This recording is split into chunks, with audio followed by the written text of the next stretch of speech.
Қазақстан өзінің ата-аңызға айналған тарихы бар. Ол адамгершілік құндылықтарымен таң қалдыратын жеке мемлекет. Олар өздерінің мәдени дәстүрлері мен әдет-ғұрыптарын құрметтейтін адамдар. Жақсы.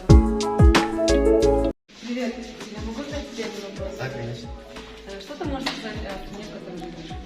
Во-первых, я являюсь гражданином Республики Казахстан. Я горжусь своей страной, я являюсь патриотом. Что я могу сказать? У нас хорошо развита экономика, хорошее образование, хорошая медицина, военная промышленность не стоит на месте. Еда у нас вкусная, степи просторные, красивые, места у нас есть красивые, например, Боровое и так далее. Что я могу сказать? Территория Казахстана у нас большая, президент у нас хороший, умный, грамотный, дипломат. В общем, хороший рассказ. Мен сізбен толықтай келісемін. Біз осындай елде, осындай адамдардың арасында өмір сүріп жатқанымызды мақтан тұтамыз. Халқымыздың мейірімді, қонақжай екенін көпшілік біледі. Қазақ ешқашан ұлтқа бөлмейді. Бәріміз бір-бірімізге туыспыз. Иә, Дина, мен сенімен келісемін. Мен Қазақстанда тұратыныма қуаныштымын.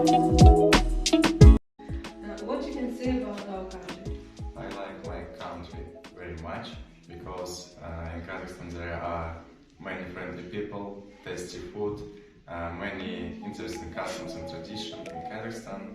So I love my country. Сәлем, Равид. Өз елің туралы не ойлайсың? Сәлем, Дина, менің елім Қазақстан Республикасы. Қазақстан өзінің ата-аңызға айналған тарихы бар. Ол адамгершілік құндылықтарымен таң қалдыратын жеке мемлекет. Олар өздерінің мәдени дәстүрлері мен әдет-ғұрыптарын құрметтейтін адамдар. Иә, Қазақстан өте керемет, оның көптеген мүмкіндіктері бар. Ал мұнда тұратын адамдар туралы не айта аласың? Өздеріңіз көріп тұрғандай, мен қазақ емеспін, мен түрікпін. Қазақстанның көп ұлтты ел екенін өте қуаныштымын. Барлық ұлттар соның ішінде менімен бірге бір аспан